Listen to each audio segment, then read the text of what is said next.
Good morning, everyone. Thanks for joining us. We'll just hold on a minute or two to let people get in, then we can get started.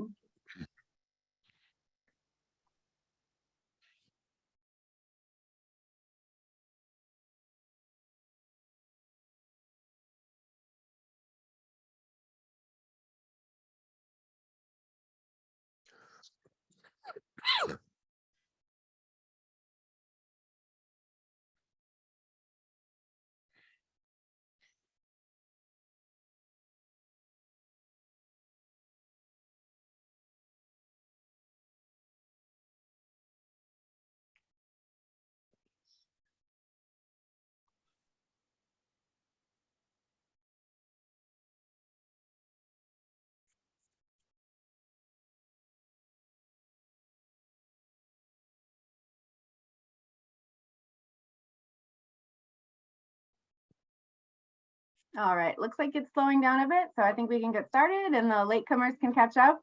So I'd like to welcome everyone to our quarterly economic update webinar with Dr. Kuehl. Thank you so much for joining us today. The topic today is retrospectives and forecasts. Dr. Kuehl has a fun presentation for us, a little bit different. He mixed it up from the traditional ones that we see. So just some housekeeping, the session is being recorded and the recording will be shared after the session. And if you have any questions, post them in the chat, and we should have time for Q&A at the end, but Chris always shares his contact info if we don't have time or you want to reach out to him directly. So I would like to introduce Dr. Kuehl. He's the Managing Director of Armada Corporate Intelligence. He provides forecasts and strategic guidance for a wide variety of corporate clients around the world. He's the economist for several national and international organizations.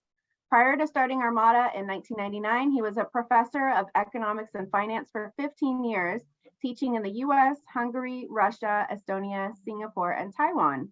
He holds advanced degrees in economics, Soviet studies, and East Asian studies.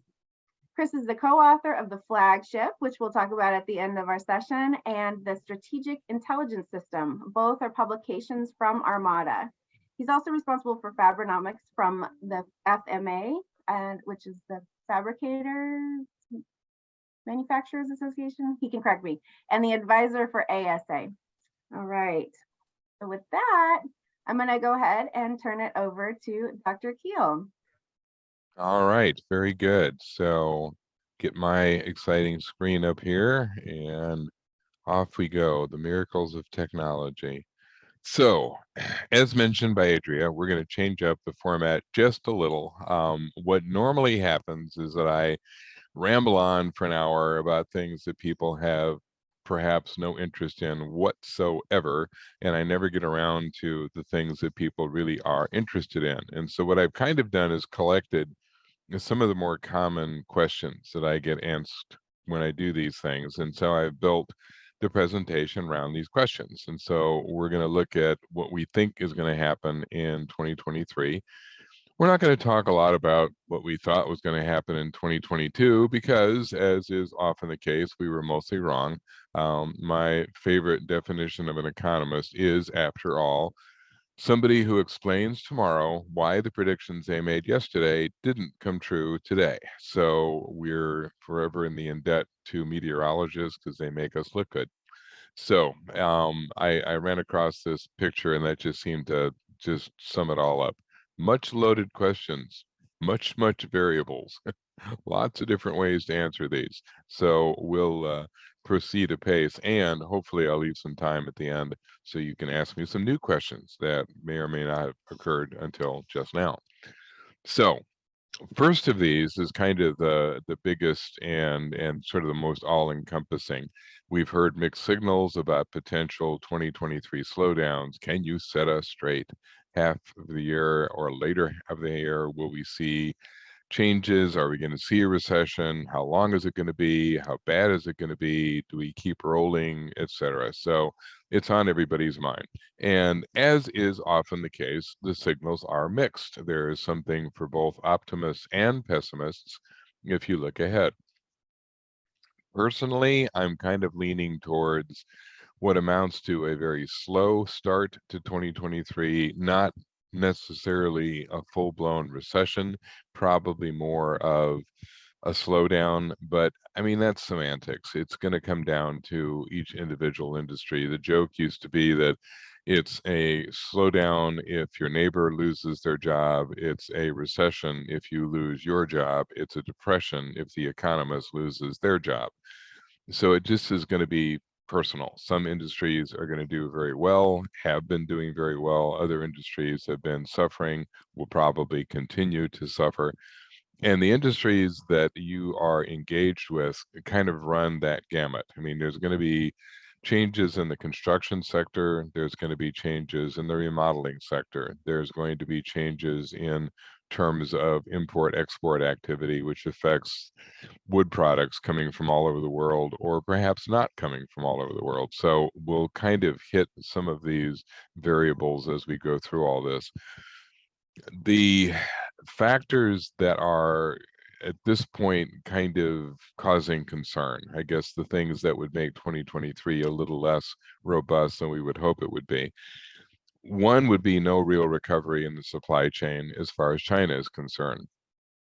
If you've been watching the news for the last couple of weeks, you've noted that China has started moving towards reducing the zero tolerance idea and opening up the economy again. This is an incredibly high risk move for China, and I'm not going to dwell on this for a long time, but it's one of these things that has been affecting the economy for the better part of the last 2 or 3 years. China is the only country in the world that is still trying to pursue this extreme lockdown approach, and it has done absolutely nothing for the economy.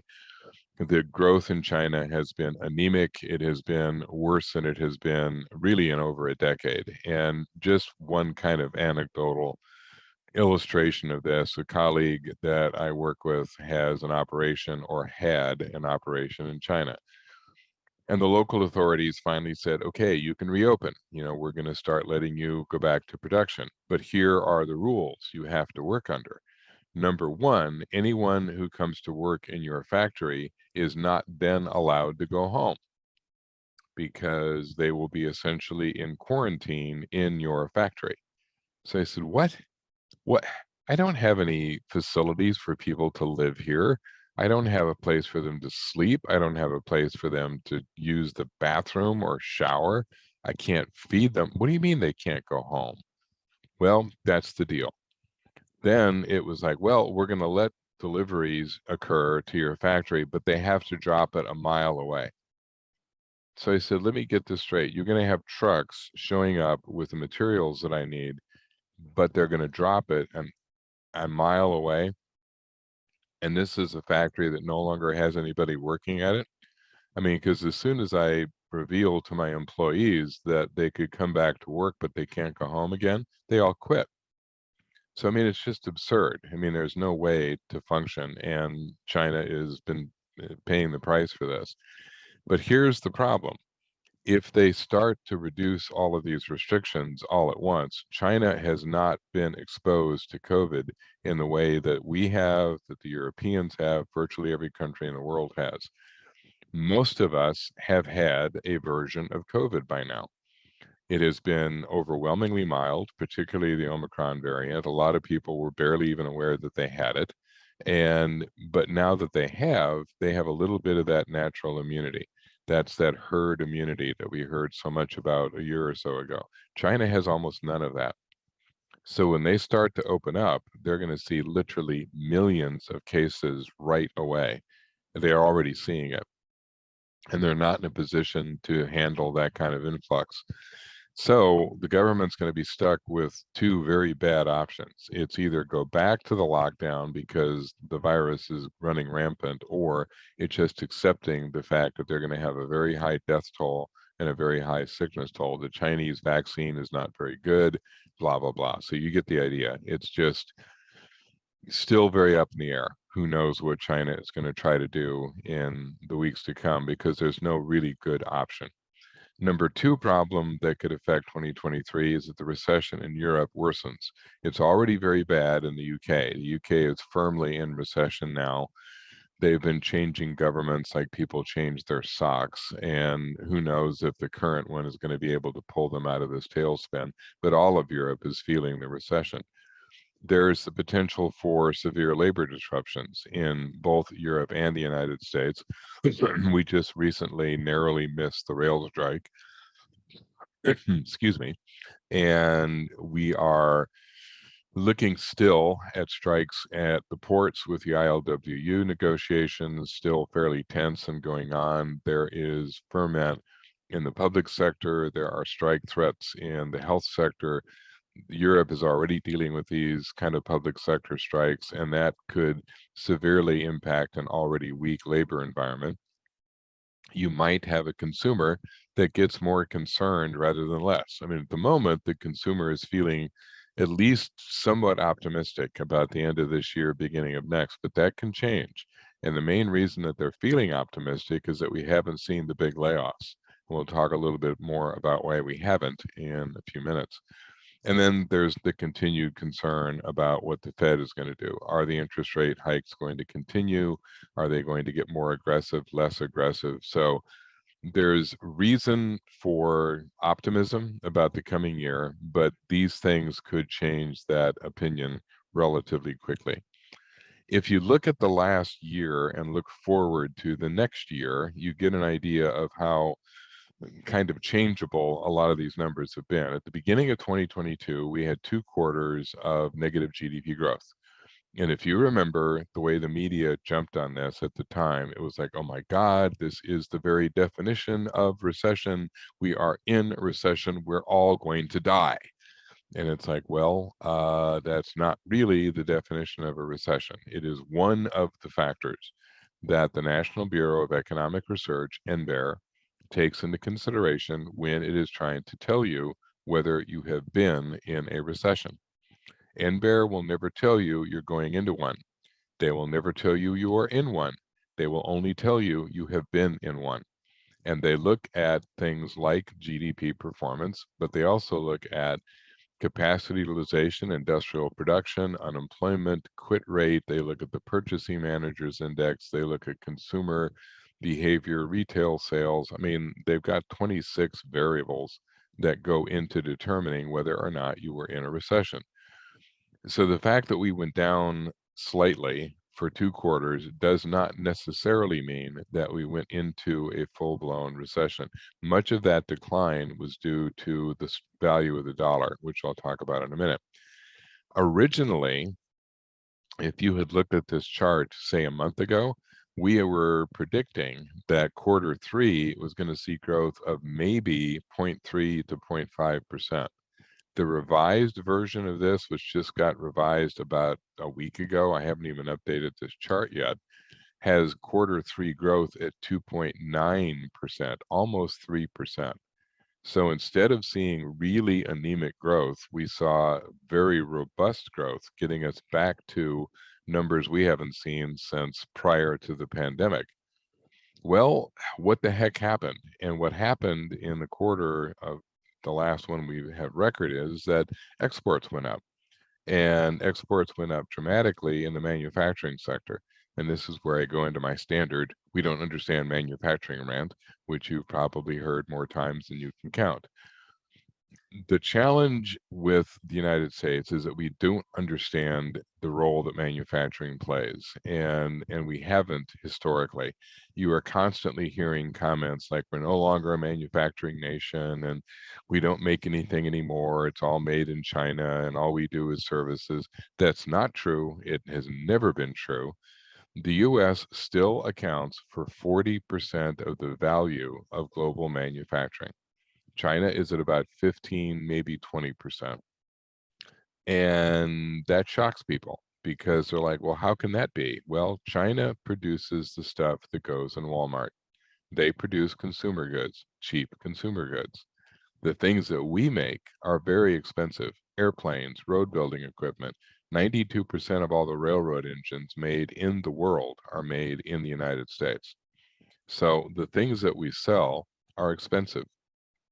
And we sell them predominantly to governments and large companies and large entities, and they will wait for deals is what it comes down to.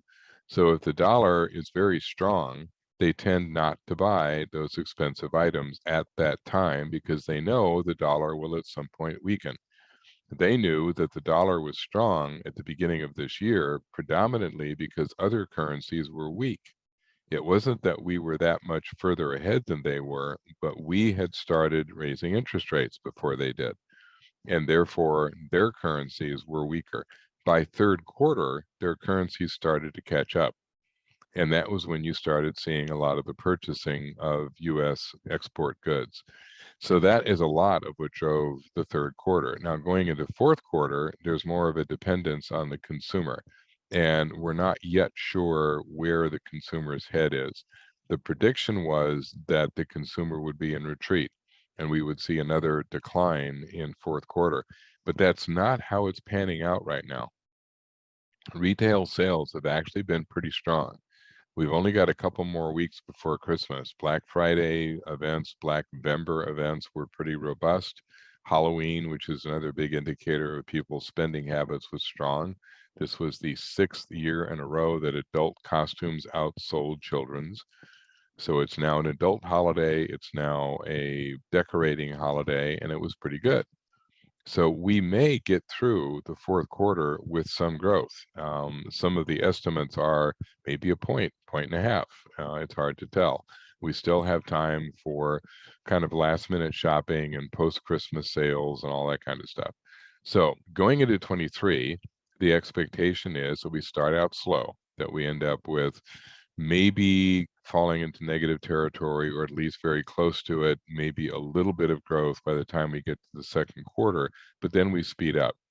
By the time we get to the fourth quarter, we're back at 3% growth. And the US over the last 25 years has averaged about 2.5. That's our norm. We occasionally get higher than that. We occasionally fall lower than that. But on average, over the last quarter of a century, we've been in that 2.5% range. And you look at all the other attendant numbers, we're looking at an unemployment rate that is still pretty low. By the time we get to the fourth quarter, it may be around 4.5%. And that's the minimum unemployment that the Fed reacts to. Inflation may be down to 2.8%, which is getting very close to what the Fed is comfortable with as far as inflation rates. And as you can tell, the interest rate increases that are anticipated kind of level off. That by the time we get to the end of this year, beginning of next, we're probably at or near that 4.5% rate, and that it barely moves. It basically, we get our last, if we take the Fed at their word, which is pretty reliable. This has been a pretty upfront Fed. We're sitting at about 3.25 now. If they raise, as they've talked about, by another half point, well, we're at 4.25. And that's about where we're predicted to stay, 4.25 to 4.5 going into the coming year. So not imminent reduction of rates, but at least kind of a leveling off. And part of the motivation for that is that we think that we've seen the peak of global inflation. There's not universal agreement on this. There are some things that are still kind of up in the air, but you've seen factory gate pricing come down. Producer price index has been down now about 4 months in a row, not across the board. There are some indicators within the PPI that are still growing. Commodity prices have declined. Not all of them. Steel prices are still too high. We're still seeing a rise in copper, but oil is down, gas is down, and lumber is down. Lumber has come down predominantly because there's not as much demand on the home building side. So it's kind of grades of lumber. There are certain parts of that field that are still not responding and still not dropping as we would hope they would. We've seen a general reduction in shipping rates. Container rates are down. They're not down to what they were prior to the pandemic by any stretch, but they're down 40% from what they were. So lastly, it's the expectation of inflation. If consumers think that it's going to be an inflationary year, they tend to buy what they want now, which accelerates demand, which pushes inflation that much harder. If the consumer is calm about the coming year, and thinks, okay, the inflation is about over. I don't need to stretch and buy stuff early. I can just wait. Well, you get less pressure on inflation. And a lot of what determines what makes a consumer confident or not confident is their job security. If they think that their job is secure, that they're going to hang on to it in the coming year, they don't worry as much as they would under other circumstances. So now all of a sudden you've got central banks talking about slowing down their rate hikes. The US slowing down to a half point and being pretty vague about what they do from there. Not a lot of promise about what's going to happen in the coming year. You're starting to see a little bit of improvement in the supply chain, depending on how successful this refiguring from China becomes. But you still have a lot of job growth. We're still seeing hiring. Every single month that we've had the job numbers come out, the predictions have been things like, well, we're definitely going to start to see the job numbers reflect the oncoming recession, and we don't. We end up seeing jobs growing, and that's going counter to some of the assumptions that we've been making about the coming year. We're still seeing a lot of volatility in some of the commodities markets, but they've been volatile going down. So we'll talk a little bit about that in a moment. So a couple of other things which I've been pointing out for a while is that you've seen a lot of spending on the part of the corporate community. Basically, investment is still very high. Even though we've started to see a little bit of a decline, look where it has been compared to the last literally 10 to 15 years. I mean, we've hit record levels of corporate investment, and it's been driven by the same factor literally for the last 2 or 3 years. It's automation, robotics, it's construction, and it's laying in inventory. The worker shortage is not going away. It gets worse every year. We'll talk more about that in a minute.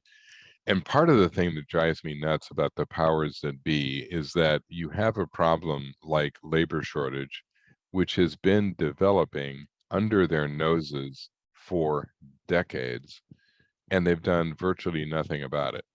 I mean, the number one reason we have a labor shortage is that people retire. By 2030, all of the baby boomers will have reached retirement age, all 73 million of them. We have a population of 330 million. 73 million is nearly a quarter of the US population, more than a quarter. You've been able to see this coming since they were born. I mean, age is remarkably steady. If you were 64 last year, by God, you're going to be 65 this year. And we have not prepared for it. The way the companies have been forced to prepare for it is to bring in more automation, more robotics, more technology, because they can't find people. This has spurred construction because the companies that are doing this investment in automation and robotics need to change their workplace to accommodate the machines, and they're having to add a lot of inventory storage to the mix as well. So we're still seeing a lot of this spending, even though it's begun to slow down just a bit. It's hitting record levels and has been for a while. Another question has to do with the residential sector. You know, what are we seeing when it comes to housing? And obviously this matters a lot to AWFS members. Overall growth is still there, but it's only in the multifamily category. Single family housing is still sinking. Mortgage rates have gone up close to 7%, which has priced a lot of the new home buyers out.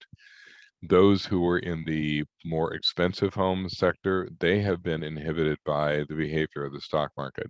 They've never been that sensitive to mortgage rates, but they are very sensitive to the amount of money they make in the market. A lot of variability between regions. Still a lot of growth in the Southwest and Southeast, not as much in the Northeast or Upper Midwest. Where the action is the multifamily sector. The growth in that sector is more than we've seen since the 80s. The number of permits that have been issued up 11% from what they were. Hottest markets, still as they have been for the last several years, New York area, LA area. What's new is that Houston has overtaken Dallas. So they basically have switched places. So they've both been in the top 4. Now Houston's number 3. So if you see the residential numbers, it's down from its peak, but it's still very high compared to where it was all the way back to 2013, 2014. We've seen a 20% growth year over year. On the non-residential side, you've seen a recovery. It's not as fast, but it's getting up from where it was even a year ago. We're looking at pretty significant amounts of spending and investment. 21, we had 800 billion worth of spending in the non-residential category alone, a little down from what it was in 2019. So you're seeing a lot of activity. It is, as I mentioned, predominantly right now in the multifamily sector. Permits are down 10%, but multifamily permits are up 11%, highest than they've been since the 80s. They've been hit very hard on the single family side, down 22%. So it's really kind of a mixture. You know, what you're seeing is people need housing. We've had a shortage of housing for a long time, but they can't afford the single family home. They either can't afford the price or they can't afford the mortgage or both. And they're turning more towards the rental option, the multifamily option. This is an eye chart. I apologize for this. It's not going to be that easy to read. I'm mostly throwing this in here because if anybody is interested in the whole thing, we built this for one of our clients. It's in construction, and we've looked at all the different metropolitan areas trying to rank them. So as I mentioned, the top four in New York, LA, Houston, Dallas, and then we just sort of threw out a few other odds and ends just to give people an idea where these things ranked. Denver, number 11. My own city, number 29, Kansas City, Missouri, and Kansas, getting down to places like Wichita, Little Rock, still in the top 100. Anyone who's interested in this, let me know. I can send you the whole thing, and you can figure out where your community sits in terms of its scoring system. We mostly base this on demographics, trying to figure out not only the actual number of people that live or are moving to the area, but their age distribution. Areas with a younger population moving in will see higher growth for lots of obvious reasons. So while we're at the issue of construction, what's going on the commercial side? So you're seeing a lot of growth predominantly around logistics, supply chain, transportation. Not seeing a lot of growth when it comes to the office yet. There are some parts of the country where you're getting people back into the office, but there's still a lot more remote work than was anticipated. I mean, a lot of the projections were that by now we'd be coming back to the office, and that's happened in some cases, but not universally.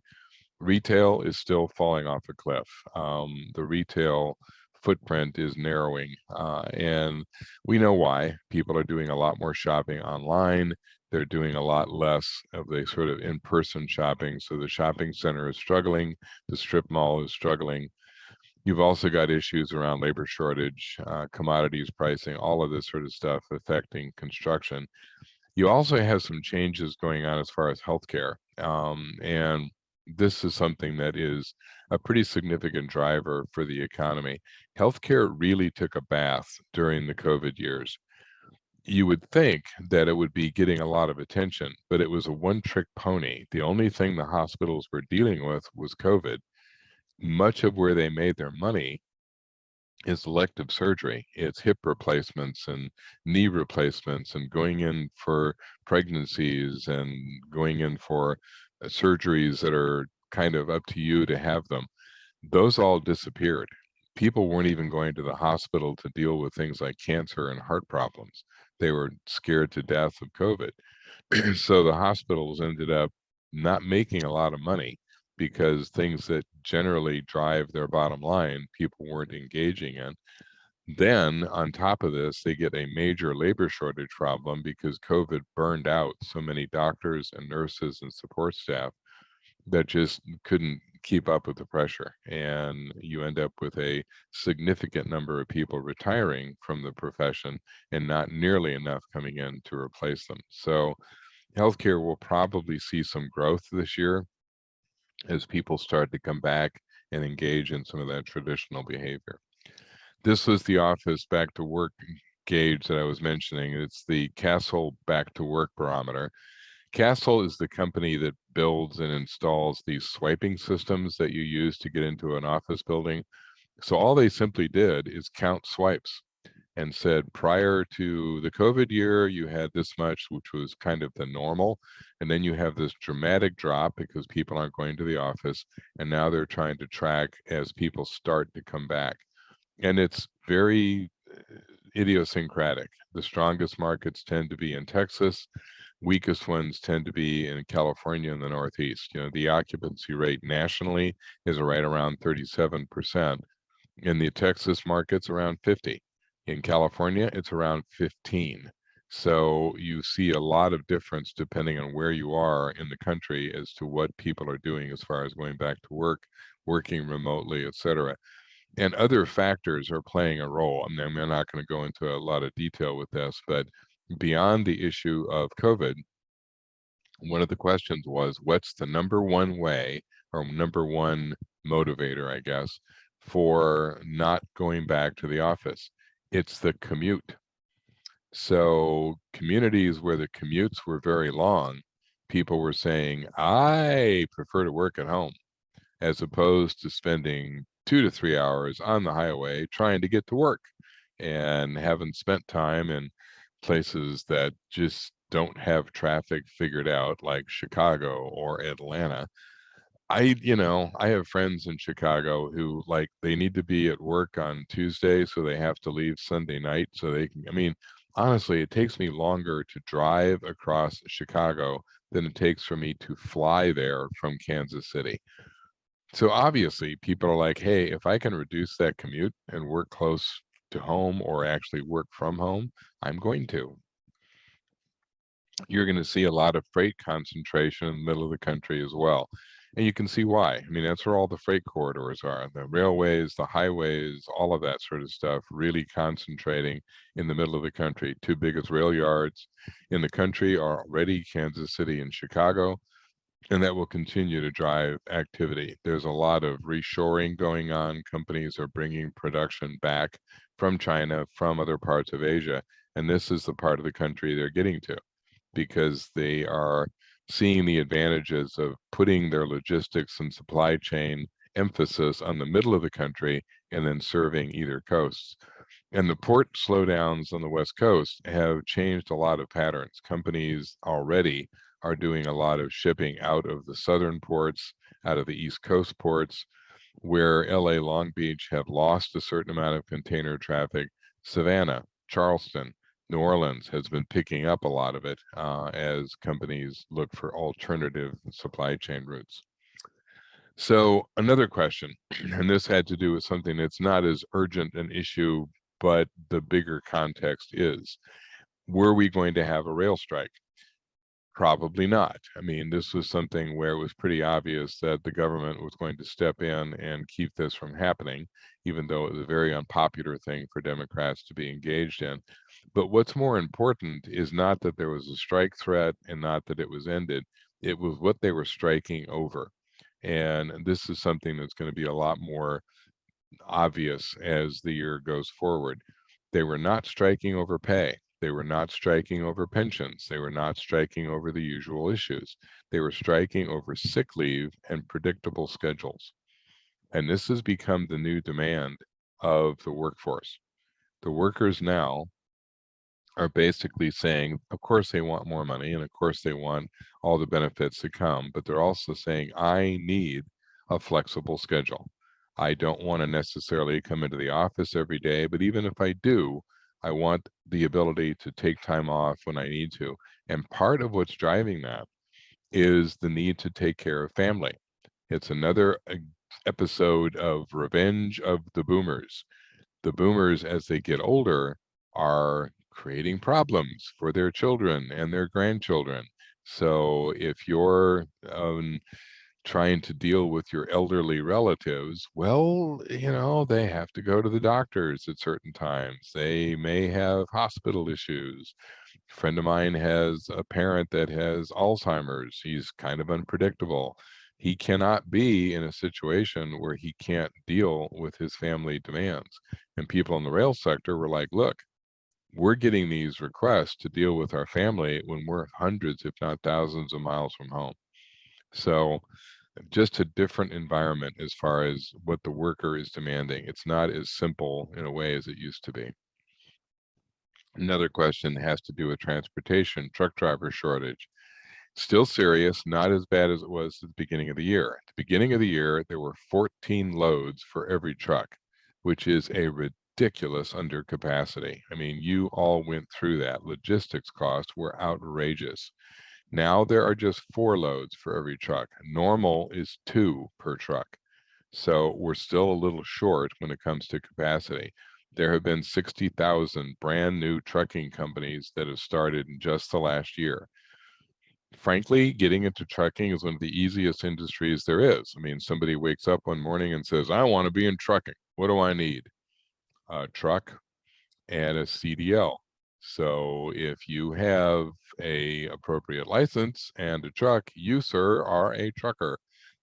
But these people don't stay in that industry very long. They're moving into it quickly because there's money to be made. As soon as this capacity issue is solved and we get back to the normal 2 loads per truck, a lot of these people leave the industry as fast as they went in. But while they're in it, it creates a labor problem for manufacturing and construction. And your companies have been in this pattern from the inception. The people that work in those 3 sectors are kind of interchangeable. The person who works in manufacturing may go to work in the construction sector during the season.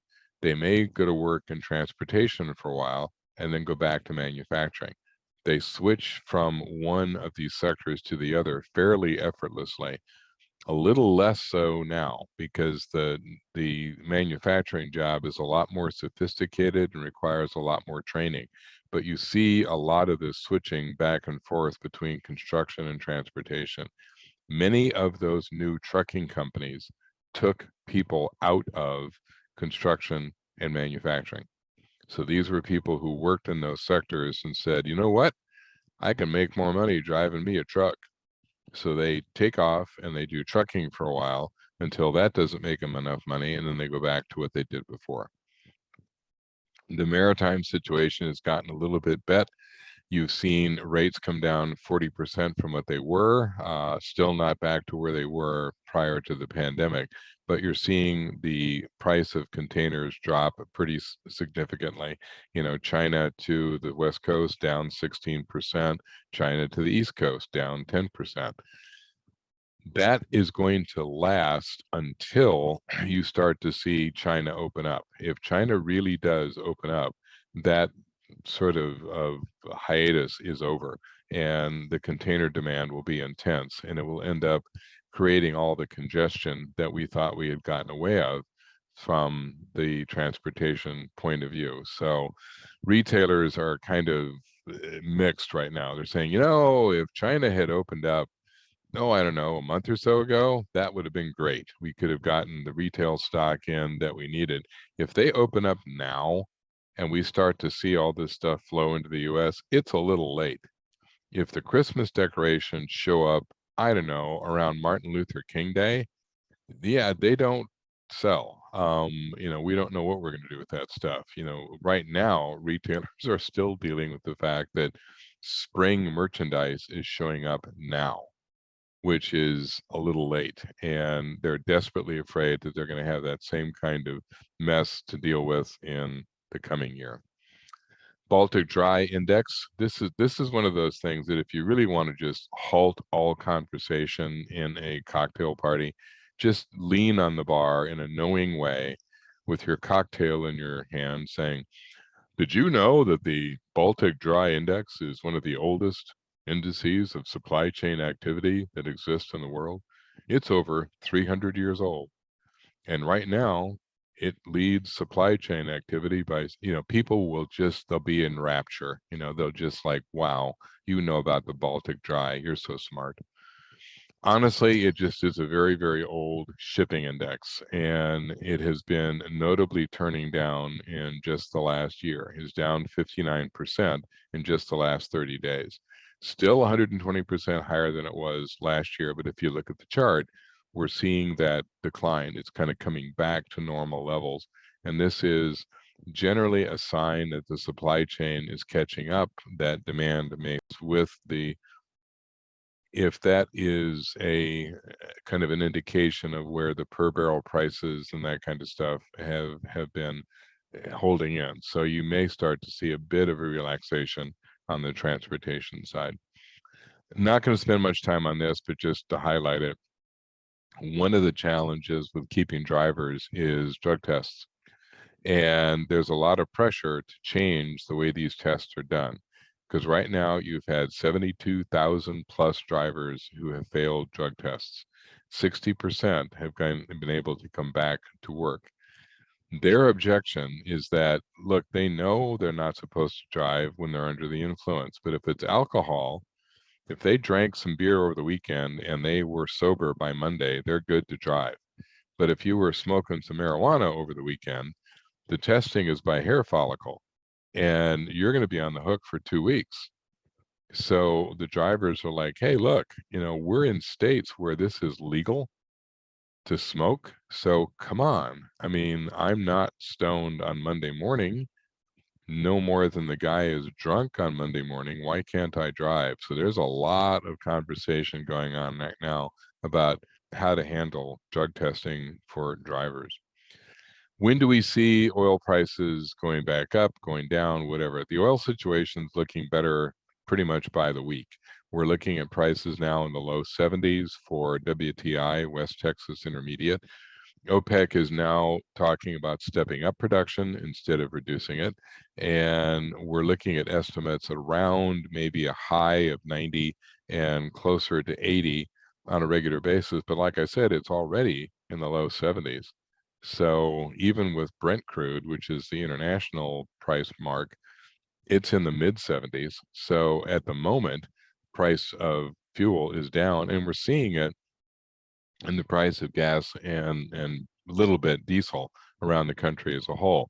I know that I'm speaking to many people who live in California, and your gas prices are high. They are always high. California has all kinds of factors that other parts of the country don't have. So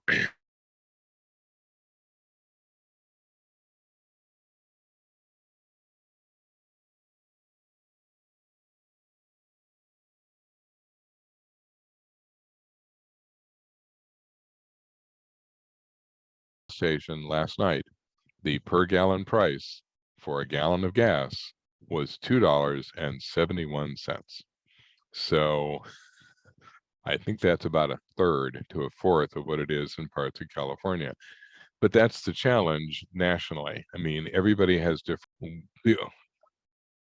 The oil outlook is still somewhat uncertain. We're looking at probably 13 to 14 million barrels per day of production. Consumption is around 20 million, so we end up with a gap of about 7. Most of that we get from Canada, some from Mexico. We're even trying to figure out how to get oil from Venezuela again, and it's kind of, we're working with Nicolas Maduro, who we have declared we would like to see overthrown. We don't have a good relationship with the man, but it kind of reminds me of the old Ally McBeal shows where the guy kept going, bygones. It's kind of like, yes, Maduro, we hate you. However, you have oil. And so we're very interested in what we can get from you. We will probably see crude around that $90 a barrel level for most of the coming year. Gas forecast nationally, probably 350, 360 a gallon. Diesel, a little bit higher, around $4 a gallon.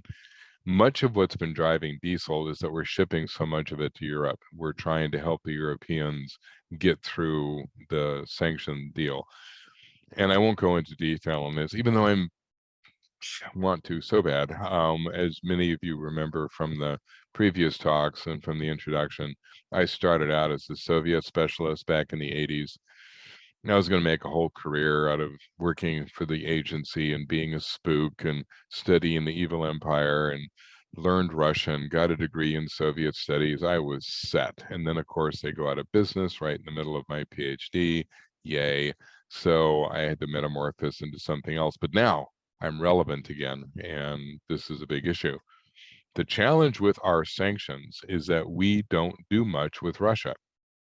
So when we started sanctioning them, didn't mean anything. We don't buy much from them. They don't buy much from us. We just don't interact. And Russia was like the number 46 trade partner for the United States. We do more business with Paraguay than we do with Russia. That whole sanction thing came down to the Europeans because that's where the business was. Europe buys from Russia, Russia buys from Europe. We sort of play a support role. We've been trying to help the Europeans wean themselves off Russian energy by sending them diesel, by sending them LNG, etc. We could go on for days, but I won't. So we're looking at what we think is going to happen as far as M&A activity is concerned. Probably will slow down just because money is more expensive. You know, the interest rates are higher. However, many industries are going to see a lot more M&A simply because companies are trying to control upstream, downstream supply chains. They don't want to be as vulnerable as they have been. The whole just-in-time notion was based on the fact that you had multiple suppliers. And if something happened to a key supplier, there were alternatives. You could go somewhere else.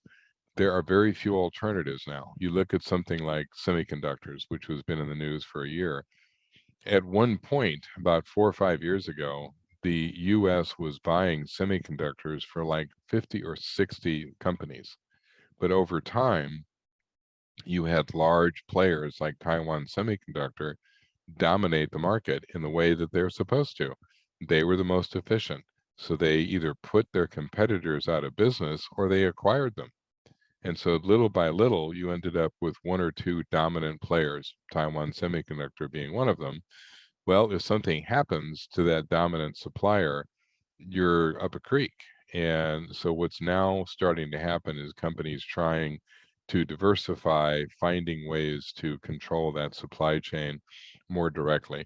When it comes to things like semiconductors, you've seen Intel's building a new facility in Ohio, Taiwan Semiconductor is building one in Arizona, Samsung is building one in Texas. I mean, you're getting this kind of diversification combining with reshoring. Black Friday turned out to be better than we thought it was going to be. At first, it was looking pretty peaked, but the retail numbers are not bad. They're respectable. We're in that lull now. That's common this time of year. We've blown through Black November and Black Friday, so now we're just kind of waiting to see what the last minute shoppers do. And I've talked about this before, and it's mildly embarrassing for the male population. This is the point when the American male saves Christmas, and we do it every year the same way. We do not expect Christmas to be on the 25th for some reason. We think it's going to be in March, and we have plenty of time, and we don't shop until the last possible moment. So it's suddenly almost Christmas, and we're frantically trying to buy gifts. Retailers know this, and they have started to put all the junk out front because they know that we will buy it. We then give it to our beloved. They take it back to the store after Christmas, mildly, if not colossally annoyed, and exchange it for something that costs 2 or 3 times what we paid for the original gift. If we thought we were being clever and gave a gift card, because nothing says, I love you, honey, we've been married for 25 years, go buy yourself something nice. They do, and they spend 4 to 5 times the value of the gift card. So we end up saving Christmas in those after Christmas sales. The National Retail Federation has studied our behavior for years, and they know that of the men who wait until the last 2 days before Christmas, half of what they buy is purchased at a convenience store. So if you have been the proud recipient of a 6-pack and a scratcher's ticket, you now know why.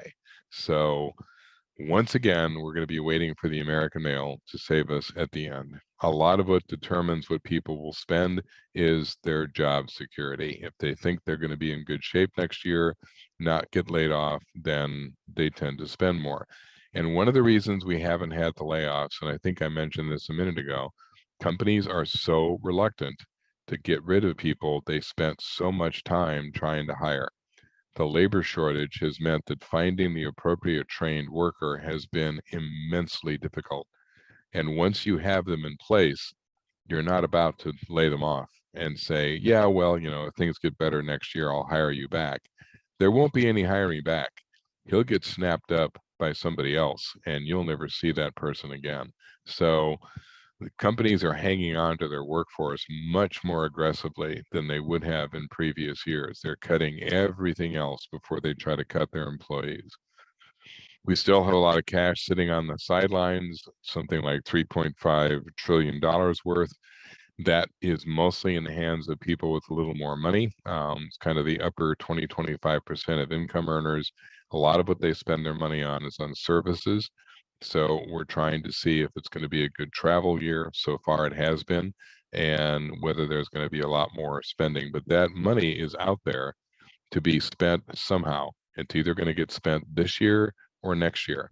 If it gets spent now, it kind of weakens the argument for a serious recession in 23. If it gets pulled over into 23, that could signal more of a slowdown at the beginning of the year. Like I said, unemployment rates are still very low. The Fed is unlikely to react until it gets up to around 4.5% to 5%, and right now it's at 3.7.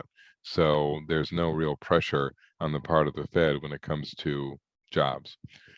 Labor costs are going up, and that's something that's going to be a factor going into the coming year. A lot of what's driven inflation so far is somewhat temporary. We had a big jump in the beginning of 21 because we were blowing through that 800 billion that was spent during 2020 to get us through that recession.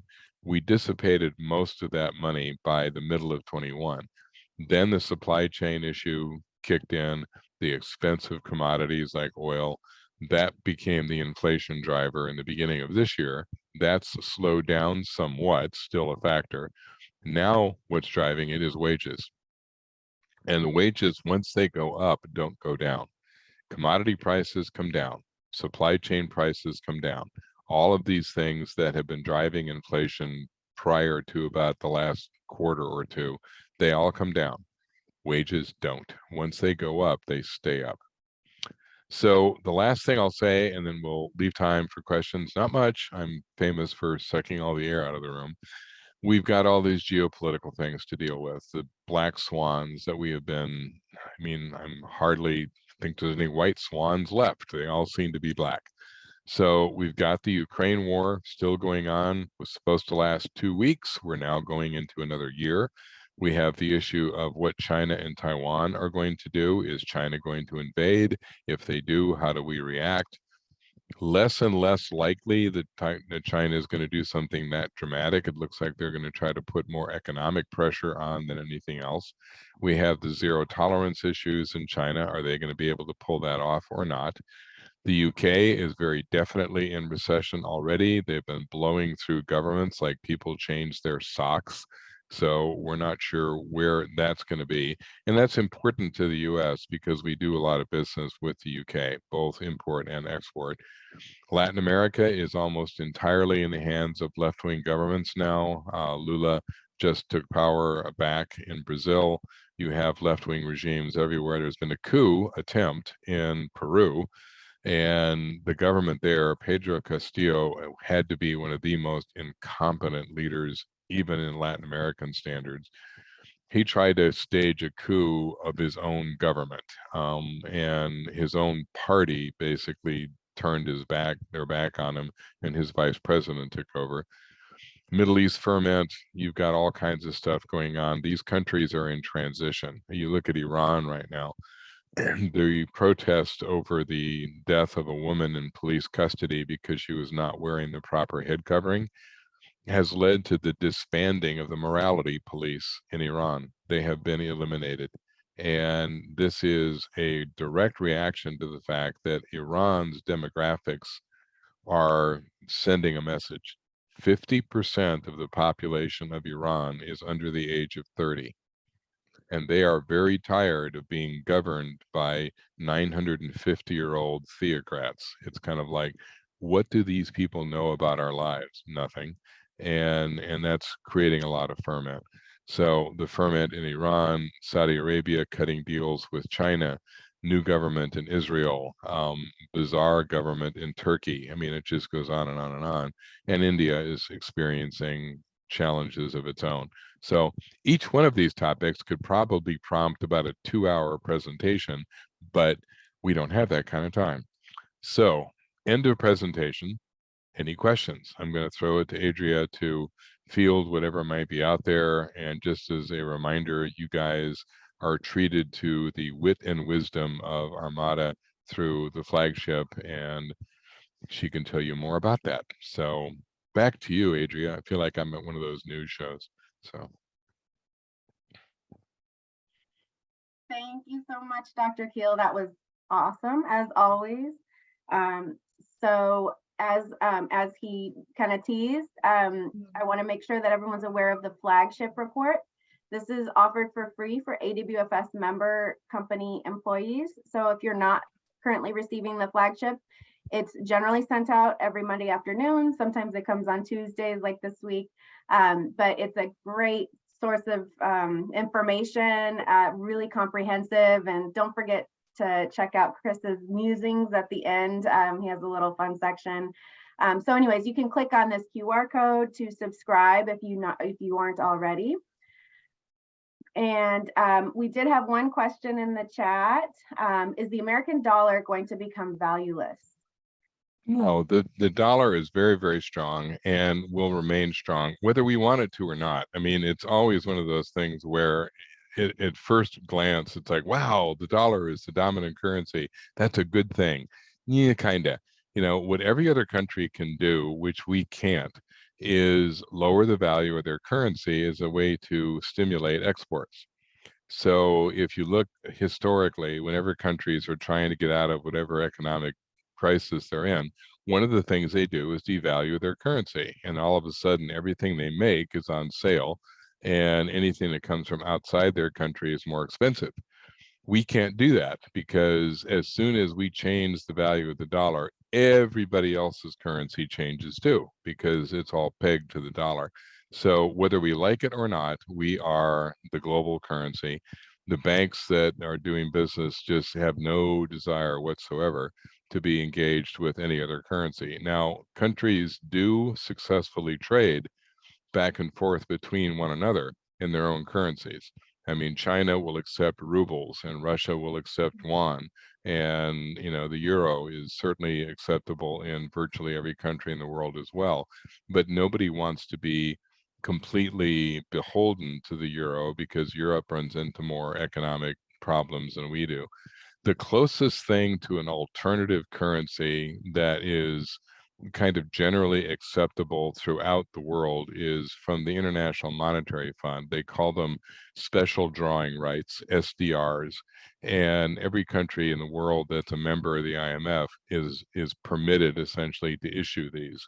And it becomes kind of a global central banking currency and anchored to a certain degree in all of the other major currencies. It's no accident that the SDR's value closely hugs the dollar value because we have more SDRs than any country in the world because we are the biggest player in the IMF. Funny how that works. So that's kind of where we are with currency. Thank you. That's very informative. All right, well, I don't see any other questions and we are at time right now. So I just want to thank everyone for joining us. We do have a survey.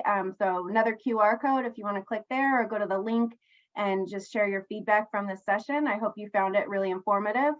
The next webinar will be on Wednesday, March 29th. You can register now. Go to ofs.org/webinars for that registration link. And again, I hope everyone has a wonderful day and a great holiday season, and we'll see you soon. Thank you, Dr. All right. Kuehl. Thanks very much. Bye. Bye.